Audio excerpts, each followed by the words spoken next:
वो इसलिए क्योंकि औरंगजेब और उसके लोग गुरु गोविंद सिंह के बच्चों का धर्म तलवार के दम पर बदलना चाहते थे। जिस समाज में, जिस राष्ट्र में उसकी नई पीढ़ी जोर जुल्म के आगे घुटने टेक देती है, उसका आत्मविश्वास और भविष्य अपने आप मर जाता है। लेकिन भारत के वो बेटे, वो वीर बालक मौत से भी नहीं घबराए, वो दीवार में जिंदा चुन गए। नमस्ते, मैं हूं संजय दीक्षित और आप देख रहे हैं दी जयपुर डायलॉग्स। हमारे देश में औरंगजेब की एक बड़ी कॉन्स्टिट्यूएंसी है। कॉन्स्टिट्यूएंसी का मतलब केवल वो निर्वाचन वाली कॉन्स्टिट्यूएंसी नहीं होता। कॉन्स्टिट्यूएंसी का मतलब ये भी होता है कि एक बड़ी फॉलोशिप, जिनकी बहुत भारी नंबर में अनुयायी हों, उन अनुयायियों की एक बड़ी संख्या जो है उसको कॉन्स्टिट्यूएंसी बोलते हैं। तो औरंगजेब की कॉन्स्टिट्यूएंसी भारत में करोड़ों में है, ये आप समझ लें।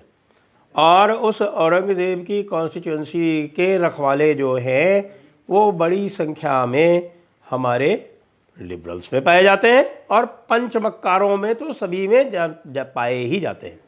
उनके अनुसार यदि औरंगजेब नहीं होता तो भारत में गंगा जमुनी तहजीब होती ही नहीं। यानी कि औरंगजेब ने यदि मंदिर तोड़े नहीं होते तो फिर गंगा और जमुना एक कैसे हो जाती? हो ही नहीं सकती थी। उसके लिए मंदिर तोड़ना आवश्यक है। उसके लिए नागरिकों के धर्मांतरण के लिए एक लिस्ट बनाकर और अपने जितने भी सिपह सालार, अपने मनसबदार, अपने बेरोजगार, अपने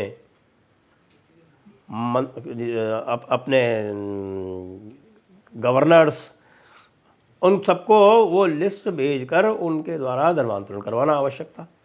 ये सारी चीज़ें जो भी मैं कह रहा हूँ ये सब ऑन रिकॉर्ड है और ऑन रिकॉर्ड आपको मिल जाएंगी। आपको ज़्यादा दूर जाने की ज़रूरत नहीं है। आप मासिर आलमगीरी पढ़ लीजिए, साकी मुस्ताद खान की। तो साकी मुस्ताद खान की मासिर आलमगीरी में औरंगज़ेब की करतूतों का पूरा वर्णन इसलिए है क्योंकि वो क्रॉनिकलर था अकबर के, औरंगज़ेब के दरबार में, और औरंगज़ेब के दरबार में बैठकर जो भी समाचार आते थे उनको नोट करता रहता था। बाद में उसने उसके ऊपर किताब लिख दी। उसी से हमको ये पता चलता है कि कब काशी का मंदिर ध्वस्त किया गया, कब मथुरा का मंदिर ध्वस्त किया गया, कब उसने इश्तहारात निकाले अपने मनसबदारों के लिए कि तुम जो है वो कन्वर्शन के लिए ये रेट लगाओ।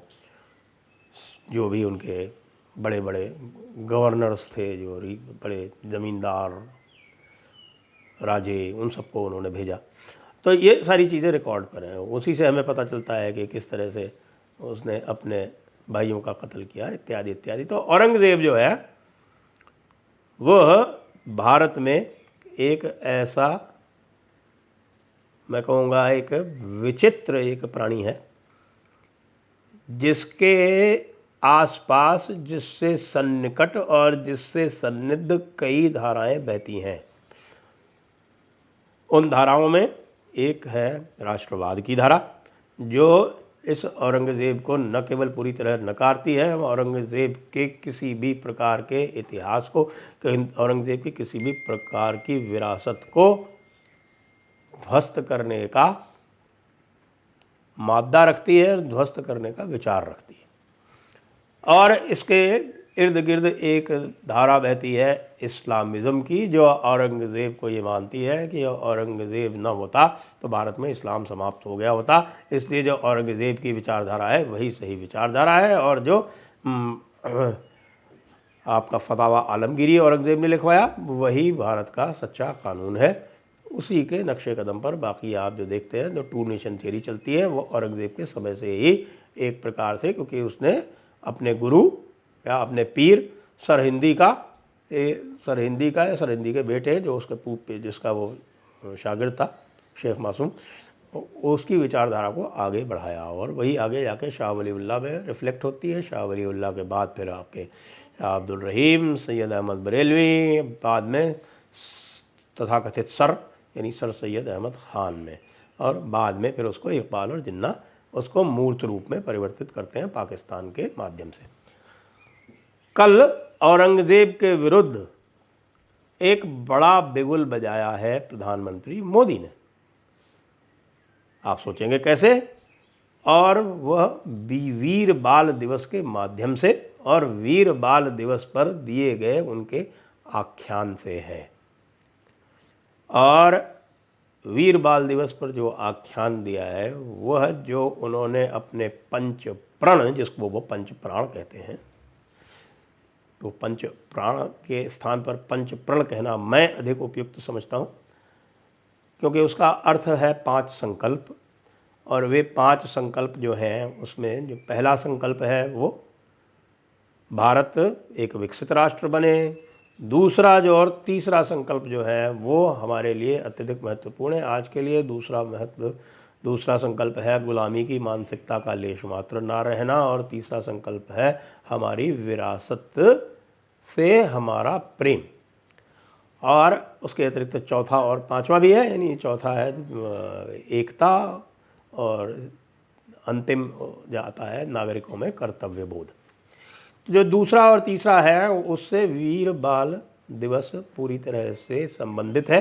कल जो आख्यान दिया है प्रधानमंत्री मोदी ने वह अत्यंत महत्वपूर्ण है दूसरे और तीसरे जो प्रण हैं हमारे उनके लिए, क्योंकि उन्होंने स्पष्ट रूप से कहा कि जो हमारी गुलामी की मानसिकता है, और वो औरंगज़ेब के संदर्भ में उन्होंने कहा, उसको दूर हटाने में ये जो 2 साहिबजादे थे गुरु गोविंद सिंह जी के छोटे वाले, यानी फतेह सिंह और जोरावर सिंह, जिनकी आयु मात्र 5 वर्ष और 8 वर्ष थी, और उस समय भी उन्होंने यह कहकर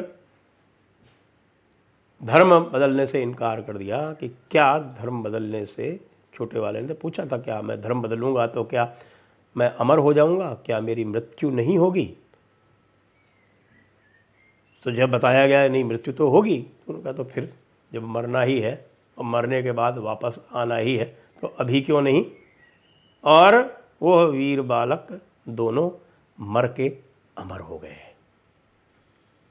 यदि उन्होंने धर्म परिवर्तन कर लिया होता तो आज वे कलंकित होते, लेकिन उस समय उन्होंने मृत्यु का वर्ण किया और मृत्यु का वर्ण करके वे दोनों अमर हो गए।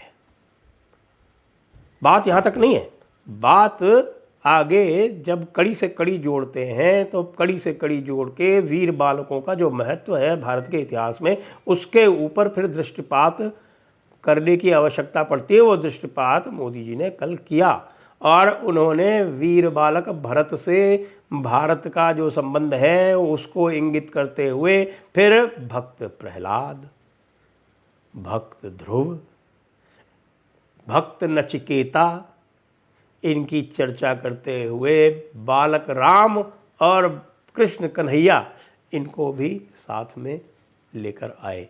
यानी कि भारत का जो पूरा इतिहास है वो ओतप्रोत है वीर बालकों की गाथाओं से, वीर बालिकाओं की गाथाओं से, और इन वीर बालक और बालिकाओं के बिना भारत का कोई भी इतिहास संपूर्ण नहीं हो सकता। वो बलिदानों की कहानी है,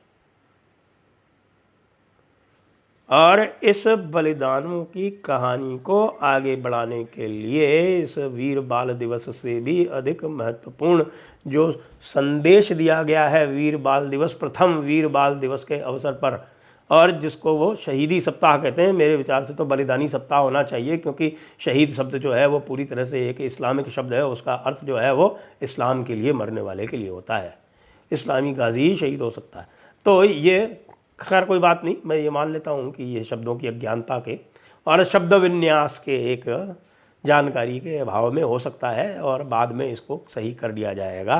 विशेष बात यह है कि यह बलिदानियों का सप्ताह है, वीर बाल दिवस और बलिदानी सप्ताह, और इस बलिदानी सप्ताह का महत्व इसी से जाना जा सकता है कि यह अटल दिवस और तुलसी दिवस, यानी कि जिसको हम क्रिसमस भी कहते हैं कई बार, उसके तुरंत बाद 26 से आरंभ होकर और 1 जनवरी तक चलता है। ये पटाखे फोड़ने का समय नहीं है, यह है बलिदानियों की याद में अपने को प्रस्तर स्वरूप पत्थर की तरह मजबूत करने का है।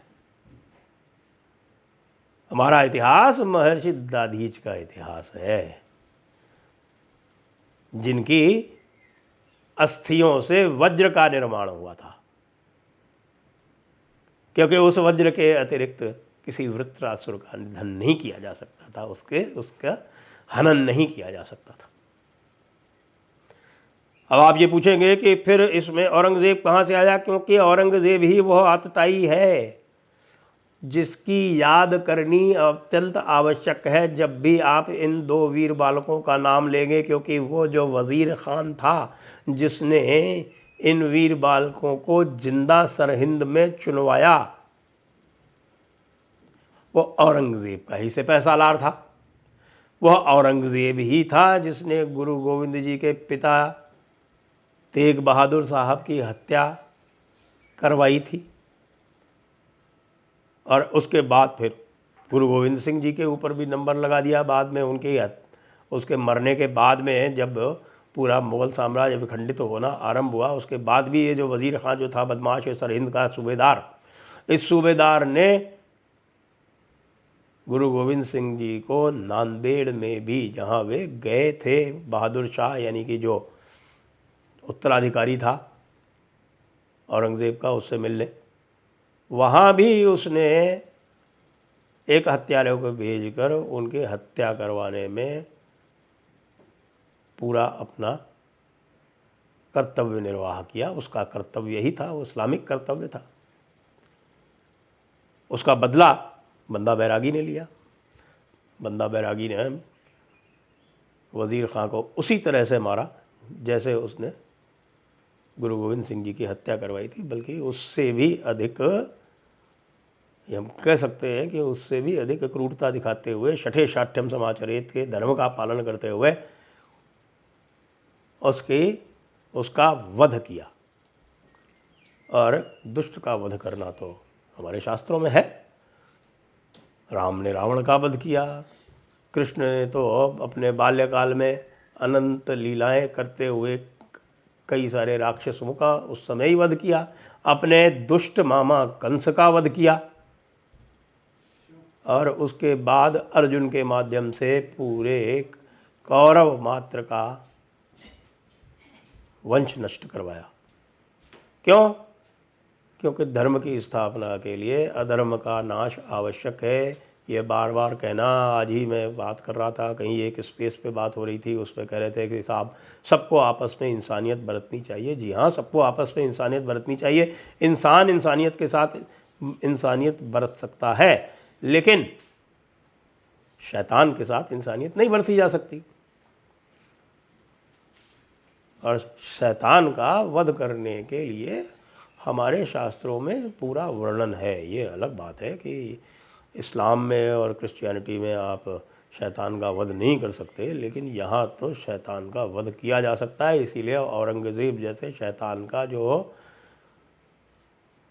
अप्रत्यक्ष रूप से वध किया, वो एक वीर महिला ताराबाई शाह ने किया।